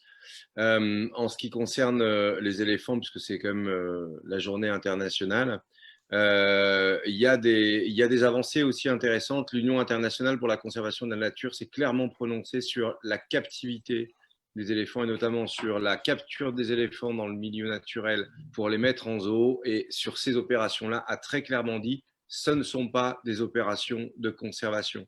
Donc, un des alibis des parcs zoologiques qui consiste à dire oui, mais on capture pour éviter qu'ils disparaissent à cause du braconnage, à cause de la destruction des milieux. Nous, ça va nous permettre de les reproduire en captivité et de faire une action de conservation. Ça, les autorités scientifiques, pour le coup, sont clairement prononcées, ont dit non, c'est pas vrai. Et c'est tellement pas vrai que la longévité des éléphants en captivité, elle est à minima moitié moins importante que les animaux dans la nature, y compris sur des animaux qui travaillent. Donc pour les éléphants d'Asie, par exemple, un éléphant d'Asie qui travaille va avoir une longévité qui est largement supérieure à un éléphant d'Asie qui ne travaille pas et qui vit en captivité. On a aujourd'hui des statistiques qui touchent plus de 500 éléphants de chaque espèce, que soit sur l'espèce africaine ou sur l'espèce asiatique. On sait aujourd'hui que la captivité tue les animaux sauvages, même si de temps en temps, un individu va vivre un peu plus longtemps ou même très longtemps pour une raison qu'on ignore. Sur cet individu, on va appuyer le dogme de la captivité permet aux animaux de vivre plus longtemps. Ça, c'est un mensonge et il faut vraiment le faire savoir. Aujourd'hui, ça commence à être très officiel. C'est un des piliers prétextes de la captivité qui est en train de se fendiller. Ça, et l'Union internationale de conservation de la nature qui commence à dire non, la capture en milieu naturel, la présentation au public contre un billet d'entrée n'est pas une opération de conservation. C'est déjà des signes que, au niveau international, les curseurs sont en train de bouger. Et par rapport à ce que tu disais sur la captivité, sur les conséquences d'une législation qui irait en faveur du bien-être animal, par exemple, les conséquences sur l'exploitation animale, notamment à titre récréatif comme les zoos, c'est très clair. Stopper les importations, stopper les captures et aurait pour conséquence de vider les zoos dans 10 ans. Le taux de mortalité est tel que dans 10 ans, il n'y a plus d'établissements zoologiques, ou en tout cas avec une quantité d'espèces et une diversité d'espèces qui n'a aucune commune mesure avec ce qui existe. Donc les établissements zoologiques ont besoin d'apports frais en animaux. Il y a d'ailleurs sur l'Europe plus de 500 importateurs qui sont référencés par les zoos européens pour alimenter les zoos en individus et en espèces pour continuer les attractions touristiques. Et à titre d'exemple pour les éléphants, par exemple le zoo de Beauval qui est censé être le meilleur zoo de France, donc à 6 éléphants, dont 5 qui ont été capturés dans la nature. Et les études qui portent sur les chiffres qu'a donné Jérôme montrent bien que même en tenant compte du braconnage, les éléphants vivent plus longtemps dans la nature que dans les zoos. Voilà, donc ça c'est pour en finir avec la limite de la conservation notamment. Merci Lamia. Il y a une question sur Facebook. Il demande, pensez-vous que le référendum, donc Nancy demande, pensez-vous que le référendum pour les animaux pourra aboutir et quel est votre avis sur ce dernier? Donc, comme je sais que vous êtes membre de cette coalition en fait, hein, aussi qui soutient cette proposition de référendum, qu'est-ce que vous pouvez nous en dire justement? Moi, je pense qu'il va aboutir Je m'excuse, Vas-y, c'est parti. Je pense qu'il va aboutir parce que pour une fois, c'est une volonté de gens qui ont eu une espèce de prise de conscience subite, qui se sont associés à des gens qui avaient une capacité médiatique, en l'occurrence Hugo Clément, qui a rassemblé un nombre d'associations absolument considérable, que tout ça fait pour une fois un réseau qui fait parler la minorité, la majorité silencieuse. Il va falloir réunir 185 parlementaires, je crois qu'ils en sont à 140 ou 135, quelque chose dans le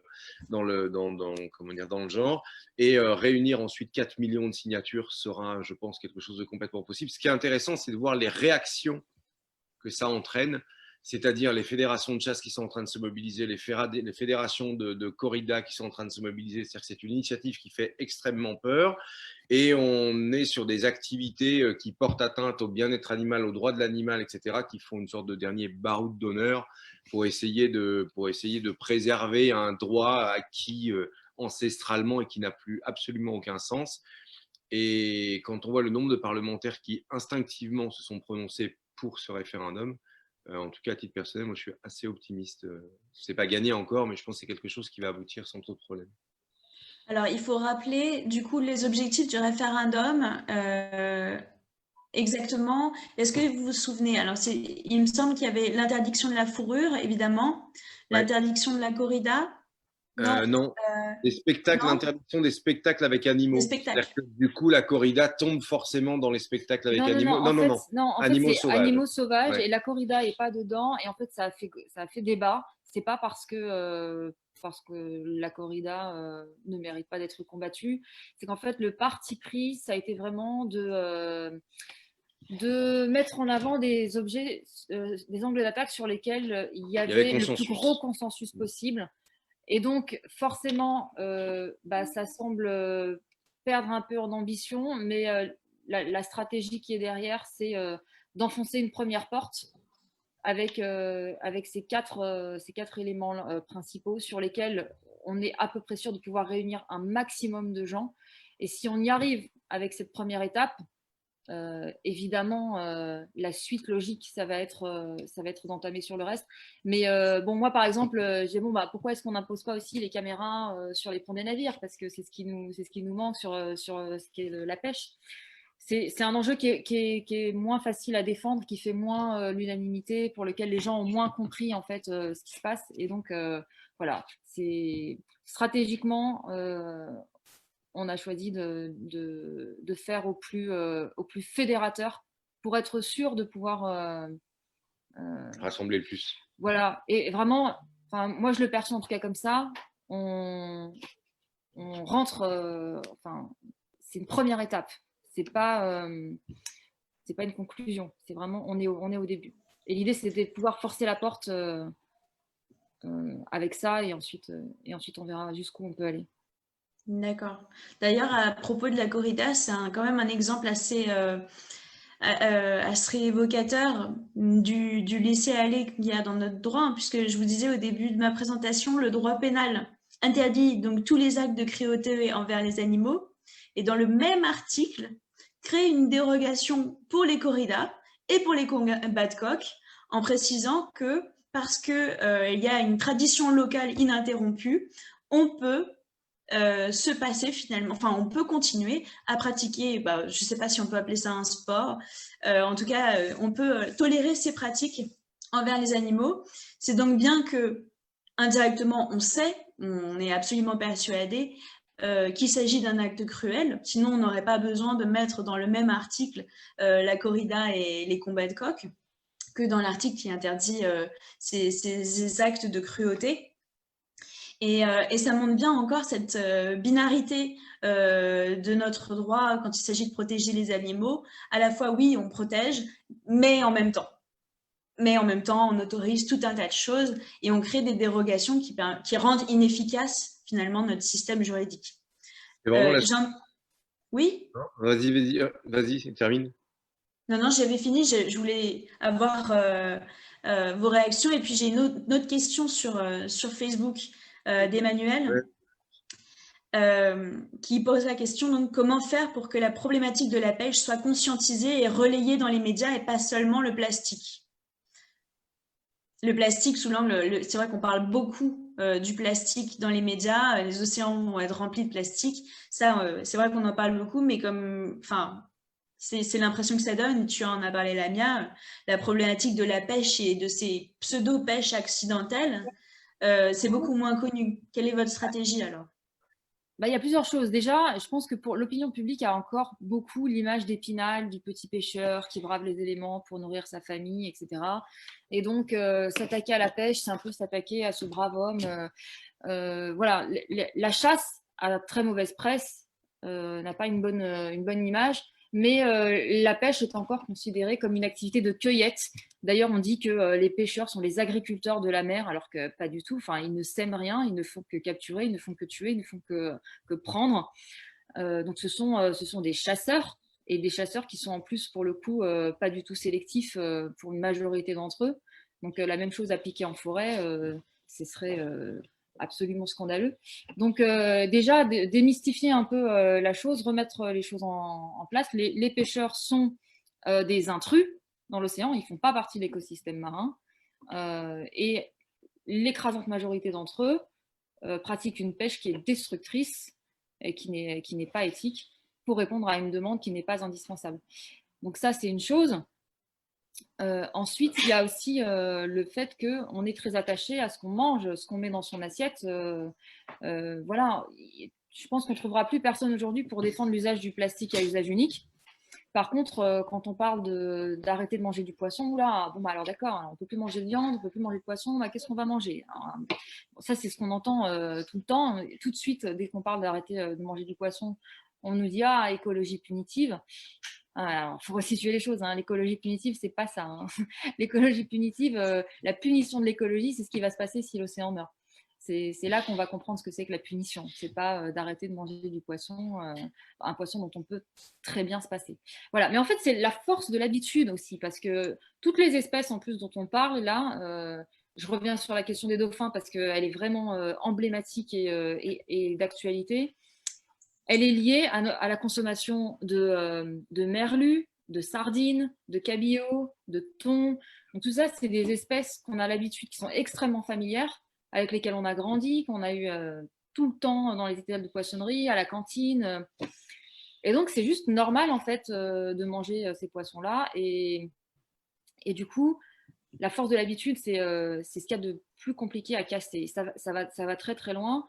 Et en fait, on s'en rend compte quand, par exemple, on va aux îles Féroé et qu'on assiste à un massacre de dauphins. Et sur la plage, on voit qu'il y a des enfants de tout âge qui apprennent à marcher sur le sable ensanglanté, qui jouent dans les entrailles des dauphins. J'ai encore des images de femelles éventrées avec le placenta, le bébé enfermé dans le placenta et les enfants qui jouent dedans.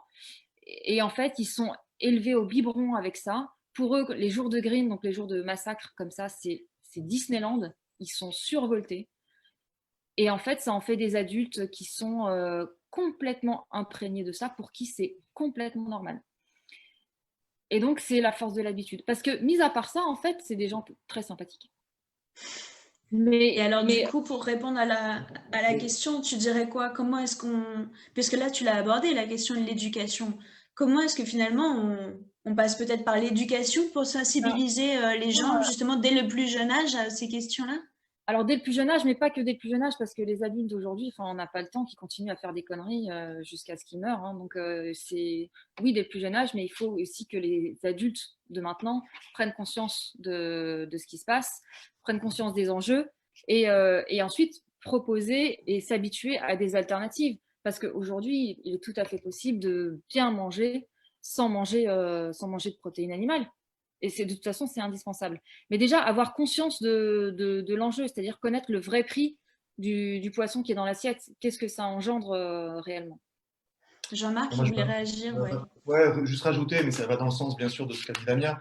C'est la question aussi de déconstruire un imaginaire, ce que tu appelles la force de l'habitude, mais ce n'est pas simplement la force de l'habitude, c'est quelque chose qui est construit, entretenu, alimenté par un système de domination qui veut perpétuer ce rapport de force inégale qui lui est profitable. Quelque part, on mythifie le petit paysan, on mythifie le petit pêcheur, il devient la figure emblématique est le sauveur de notre humanité, qui a besoin des protéines, sinon on a des carences. Enfin, des protéines animales, j'entends. Voilà, c'est tout ce système-là qui se tient et qui fait sens dans son domaine de référence, mais qu'il s'agit non pas seulement, on va dire, de dénoncer, mais de combattre. Enfin, je veux dire, quelque part, c'est ça qui finalement fait perdurer dans les esprits de l'opinion publique, du grand public en général, l'idée selon laquelle toutes les alternatives ne sont pas tenables par ailleurs. Et ce que je trouve déplorable, et là je rebondis sur ce que disait Jérôme tout à l'heure, c'est qu'il y a énormément d'associations prétendument écologistes qui abondent dans ce schéma-là. Quand je vois Bloom, notamment, qui a gagné des beaux combats par ailleurs, mais qui continue à prétendre que la pêche durable est quelque chose de souhaitable, alors que la pêche durable est un leurre, je ne le comprends pas. Je trouve ça grave. Et je pense qu'il y a aussi, dans certains partis politiques, notamment ELV pour ne pas les citer, qui parlent d'élevage éthique, une faute grave et lourde qui devrait les faire s'interroger sur le projet qu'ils poursuivent.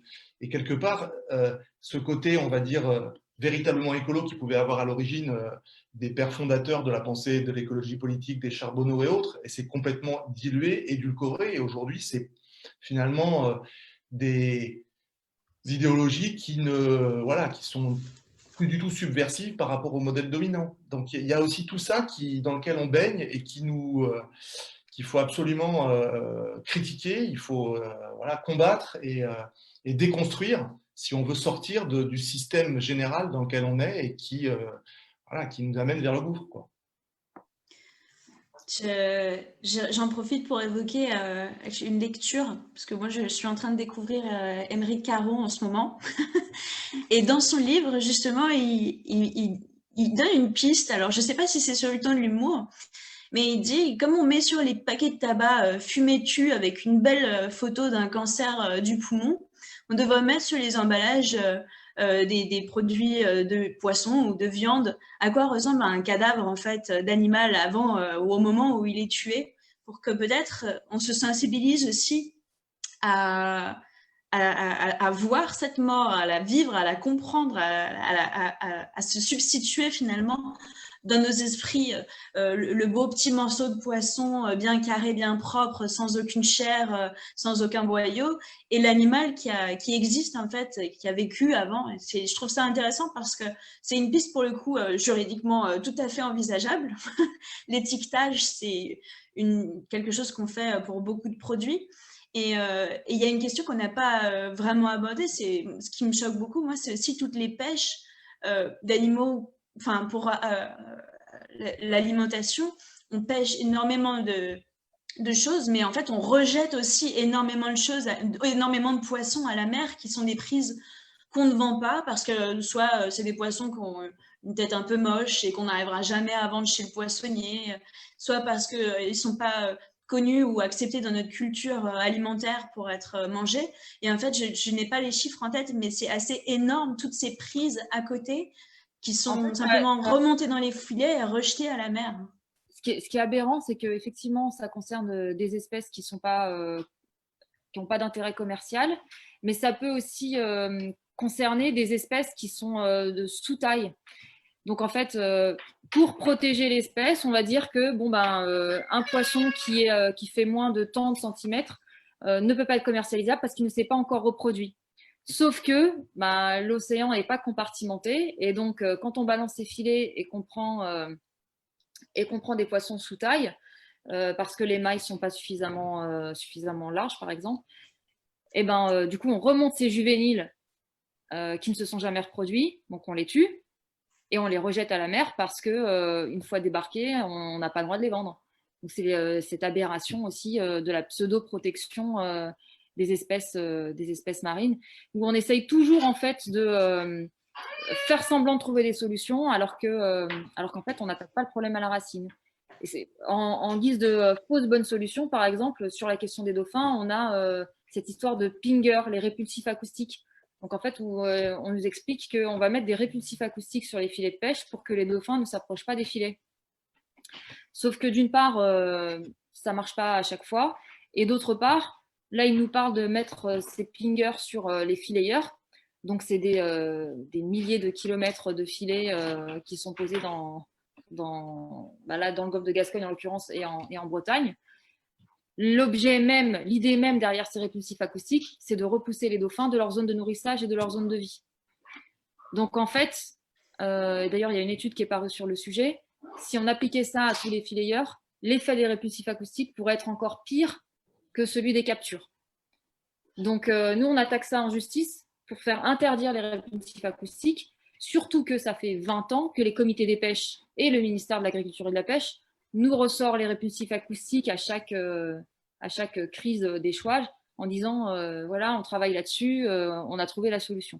Donc, il faut qu'ils arrêtent de nous mener en bateau avec les répulsifs acoustiques. Donc, pour clore le sujet là-dessus, on attaque ça en justice. La seule façon de limiter les captures, c'est de réduire drastiquement l'effort de pêche. C'est tout, basta. Et donc, de réduire la consommation en poisson. Puisque, au lieu de la réduire, elle a doublé ces 50 dernières années. Et on a des gens qui prennent conscience de l'impact de la viande et qui, du coup, arrêtent de manger de la viande et qui se rabattent sur le poisson. Donc, ce qui est évidemment pas du tout une bonne idée. Voilà. Et sinon, pour répondre vraiment à la question, c'était comment sensibiliser les gens sur la question de la pêche. Oui, c'est ça, sur la question de la pêche. J'en reviens aux dauphins qui sont un catalyseur et donc cette espèce parapluie qui permet d'attirer l'attention. Et du coup, si on arrive à préserver l'habitat des dauphins, on arrivera du coup à préserver toutes les espèces qui vivent dans cet habitat et pour lesquelles c'est difficile de mobiliser l'opinion. Et ensuite, médiatiquement, il faut que les médias suivent, il faut qu'ils relaient ce genre d'informations. Et en ça, les actions de Sea Shepherd, elles sont intéressantes parce que appliquées aux baleines, par exemple, c'est aussi ce que disait Paul, c'est que une baleine qui se fait harponner, ça n'est pas une histoire, mais des gens qui risquent leur vie pour sauver cette baleine, ça devient une histoire. Donc voilà, des équipes de Sea Shepherd qui sont toutes les nuits en patrouille sur les zones de pêche pour alerter l'opinion publique sur ce qui se passe, qui vont du coup, qui essuient la confrontation avec certains pêcheurs et qui mettent le sujet sur la place publique en exposant des cadavres de dauphins, donc en faisant des actions qui ne plaisent pas forcément à tout le monde, mais qui sont des actions coup de poing et qui font parler. Ça permet pour le coup d'intéresser un peu les médias, du coup d'alerter le grand public et de mettre la pression sur les politiques, puisqu'il n'y a que ça qui les fera bouger, encore une fois. On n'est pas dans un rapport de séduction, mais plutôt dans un rapport de force. Ouais. Sur Facebook, il y a Guillaume qui nous dit peut-être jouer la carte de la communication humour noir pour toucher le public, comme ce qu'avait fait apparemment L214 avec les poulets Lidl. Parce que, et c'est son commentaire, c'est que les gens en ont un peu marre qu'on leur... de ce qu'on appelle, et je déteste cette expression, l'écologie punitive, mais en gros, c'est l'impression qu'on interdit tout, que tout est mauvais et qu'on pointe du doigt en permanence les gens. Est-ce que la carte humour noir, ça te semble quelque chose d'envisageable? Pourquoi pas, la carte humour noir bien sûr, je pense qu'on peut faire passer beaucoup de messages avec l'humour. Maintenant, moi, je trouve qu'on est plutôt dans une société qui est irresponsable plutôt qu'une société qu'on responsabilise à outrance, c'est-à-dire la culpabilisation. Je ne suis pas d'accord. On a atteint un tel pouvoir de nuisance que c'est de notre devoir que d'être responsable et conscient de ce qu'on fait. Or, on est plutôt dans une inconscience collective. On ne peut pas dire qu'on soit tous au fait de ce qui se passe. Et donc, pour moi, quand on parle d'écologie punitive, je pense que vraiment, on est complètement à côté de l'enjeu. On n'a pas compris ce que c'est que la punition. La punition, c'est ce qui va nous tomber dessus si on ne décide pas d'être un peu sérieux. Donc, humour noir, oui, pourquoi pas. Tout ce qui permet de faire passer le message. Mais sans pour autant essayer de se dérober à sa responsabilité. Je ne pense pas qu'on martèle trop le message. Au contraire, je pense que le message est inaudible parce qu'on est dans une société du divertissement et de la légèreté et qu'il ne faut surtout pas parler de ce qui fâche. Je crois que c'est extrêmement simple d'agir. J'en ai pour 2 secondes, Jérôme. C'est juste qu'il faut que je vous sauve, il faut que je vous salue. Je suis désolé. Je suis obligé de partir. Je voulais vous remercier. Je ne vais pas partir comme un voleur. Je vous laisse terminer avec la mienne. Super, merci Jérôme. Non, je disais, une fois de plus, notre inconséquence est hallucinante et effectivement, on peut se retrancher derrière la force de l'habitude, derrière la difficulté de modifier ses traditions, derrière la culture et autres. Mais si vraiment on a pris conscience de la gravité du problème, c'est simple comme bonjour de changer. Hein. Du jour au lendemain, en une seconde, on arrête de bouffer du poisson, on arrête de bouffer de la viande, on s'emporte. Aussi bien, Lamia comme moi, on l'a fait depuis un certain temps déjà, on n'a pas de carence, on vit bien, c'est bon. Hein. On peut le faire et on n'est pas les seuls, il y en a des centaines de millions dans le monde et ça change tout, ça change tout. Voilà. Donc, c'est à la portée de tout le monde, ça ne coûte rien, voire même ça fait gagner de l'argent, enfin ça en fait dépenser moins et c'est immédiat. Voilà. Et ça, c'est quelque chose voilà, dont il faut prendre conscience, mais je pense que beaucoup en ont conscience, mais ne sautent pas le pas et ils se retrouvent derrière tout un tas de prétextes pour ne pas le faire, alors que c'est le plus efficace.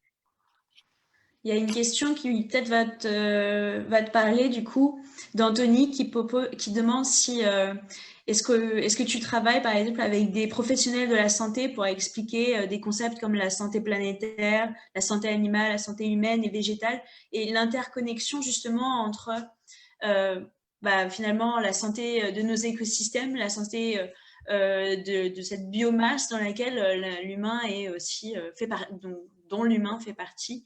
Parce que toi, tu travailles avec des scientifiques, est-ce que c'est des concepts qui te semblent intéressants aussi pour expliquer peut-être au public à quel point notre survie dépend de la survie ou de la santé des autres des écosystèmes en général plutôt? C'est les bases de la science naturelle, c'est ce qu'on nous a appris à l'école, c'est ce qu'on aurait dû avoir intégré, cette interdépendance de toute la vie, cette trame de la vie qui est tissée entre tous les êtres vivants qui sont dépendants les uns des autres, qui s'apportent des services mutuels, si tant est que l'un ne prenne pas exagérément le pas sur les autres, comme c'est le cas de notre espèce malheureusement aujourd'hui. Darwin l'a décrit, von Humboldt l'a décrit à son époque, et tant d'autres depuis dans des études innombrables, des recherches. Et, c'est quelque chose qui est aujourd'hui, on va dire, totalement avéré, établi, documenté, des publications scientifiques, il y en a des milliers sur ces sujets-là, chacune dans leur domaine, mais elles concluent tous la même chose, c'est qu'effectivement, tout est interdépendant. Et ça, j'ai du mal à comprendre comment on l'a à ce point oublié et à quel point on peut considérer que seuls les intérêts de notre espèce comptent et priment sur tous ceux des autres. Et on en voit aujourd'hui les effets. On sait à quel point la disparition d'une population dans une chaîne trophique va déstabiliser totalement des milieux. Voilà, c'est des choses qui sont simples, basiques, si j'ose dire, et qui doivent impérativement être réhabilitées, être connues, être diffusées, être promues. Voilà, c'est la base de la vie, tout simplement. D'ailleurs, c'est un peu le message de Sea Shepherd, hein, Lamia, si l'océan meurt, on meurt avec lui, quoi, en fait. Le message de Paul Watson. Clairement, oui. C'est le premier organe de régulation du climat et on lui doit l'essentiel de l'oxygène qu'on respire. Donc, et quand on dit que c'est l'océan, c'est la vie marine, donc tous les animaux marins, du phytoplancton aux baleines, en passant par le zooplancton et les thons. Donc, on a tendance à considérer l'océan comme un garde-manger, alors qu'en fait, c'est la machinerie climatique principale. Et donc, effectivement, cette interdépendance des espèces, elle est à la base en fait, de l'écologie. Hein. Donc, l'interdépendance des espèces, la limite de la capacité de charge de la planète aussi. Et on a tendance à croire que nous, on va bien en tant qu'espèce parce que voilà, on a pris le dessus sur les autres. Mais en fait, il y a 3 signes avant-coureurs de l'extinction d'une espèce. C'est l'explosion démographique, la surexploitation des ressources et l'occupation de toutes les niches écologiques. Et donc, nous, on est en plein dedans. On va pas si bien que ça, en fait. On est nous-mêmes en voie d'extinction. Donc voilà, comprendre ça, comprendre que de toute façon, on n'y arrivera pas sans les autres, c'est indispensable. Et je dirais même que, en fait, d'un point de vue écologique, nous ne sommes pas tous égaux Et nous, en l'occurrence, nous sommes insignifiants. Nous sommes plus qu'insignifiants parce qu'on se comporte comme des virus. Donc, on a un impact qui est complètement qui est délétère. C'est en ça qu'on n'est pas du tout des prédateurs, par exemple. Hein. C'est plus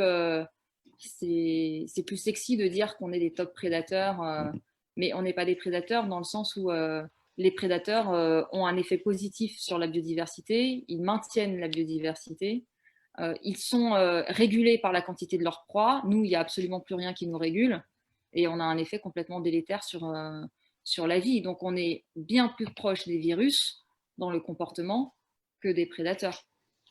Voilà. Je vais, de notre côté, faire un petit point sur justement cette notion d'interdépendance et peut-être la santé planétaire, sur un point un peu positif pour montrer qu'il y a des choses qui évoluent, je pense, dans le bon sens. C'est que au moment de la Convention citoyenne pour le climat, j'ai participé notamment pour présenter la question des limites planétaires et de l'écocide. Et ça a été pour eux un outil de travail d'une évidence telle qu'ils s'en sont complètement saisis, c'est-à-dire les citoyens avaient pour mandat uniquement de s'intéresser à la question du climat. Et pour autant, le groupe qui est en charge du thème se nourrir a tout à fait pris en main la question des limites planétaires et a proposé, et ça a été voté à 99,3%, la création d'une haute autorité aux limites planétaires, c'est-à-dire dédiée justement à vérifier que nos lois, nos règlements et toutes les activités qu'on autorise sur nos territoires soient bien compatibles avec justement cette interdépendance des écosystèmes entre eux, des mécanismes du vivant. Je vous invite vraiment à aller regarder sur le site internet de Wild Legal, puisqu'on a fait une page écocide et limites planétaires, justement pour expliquer ces enjeux autour de la santé planétaire, des limites planétaires, et de comment on pourrait, grâce au droit, proposer des systèmes alternatifs qui nous permettraient d'avoir une vision beaucoup plus large, c'est-à-dire au lieu de voir d'un côté la chasse, la pêche, la gestion de nos forêts, de nos territoires, des surfaces agricoles, tout simplement qu'on ait une autorité scientifique qui nous permette d'avoir une vision à 360, si on pourrait dire comme ça, de l'interaction de nos systèmes les uns avec les autres. Et du coup, ça a pris le nom de Haute Autorité des limites planétaires parce que justement, ça regrouperait des spécialistes de chaque limite, c'est-à-dire des spécialistes de l'eau, des spécialistes des forêts, des sols, de la biodiversité, du climat. Et ça nous permettrait d'avoir une vision beaucoup plus large de nos impacts sur la nature. Donc, vous voyez, c'est une des propositions qui a été soumise donc, à ce gouvernement, qui s'est engagé à étudier d'ici la rentrée et à proposer une loi. Donc, les discussions sont en cours. En tout cas, au niveau des citoyens, ça a provoqué vraiment un engouement. Et on espère que justement dans le public, dans les médias aussi, on s'intéresse plus à ces notions d'interdépendance et de limites planétaires pour pouvoir concevoir des nouveaux modèles de gouvernance dans lesquels justement on respecte tout autant finalement les animaux et puis les écosystèmes parce qu'on comprendrait enfin que nos droits fondamentaux sont liés à la protection des droits fondamentaux du vivant en général. Donc, je vais essayer de clore un petit peu parce qu'on a un peu dépassé. J'avais promis, surtout à Jean-Marc qui est de l'autre côté de la planète, qu'on ne se coucherait pas trop tard. Est-ce que vous avez une... Non, mais je me lève à 4 heures. Vous êtes dur. Mais il y avait plein de questions. Ouais, merci d'être avec nous aussi tard, parce qu'il y a plusieurs heures de décalage. Est-ce que vous avez envie de clore sur un mot en particulier qui vous tiendrait à cœur ce webinaire? Pour ma part, merci beaucoup. Et je pense que c'est très important que nos combats et nos actions se relient à celles qui évoluent en milieu juridique. C'est une des voies qui nous permettra d'être aussi plus unis et plus forts pour déjouer, je dirais, le côté obscur. Voilà, donc merci beaucoup et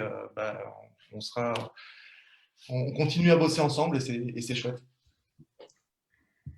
Moi, je dirais que la force des écosystèmes, c'est la biodiversité, hein, la complémentarité des espèces. Et du coup, pour notre mouvement, c'est ça aussi qui fait notre force. C'est que chacun apporte son expertise.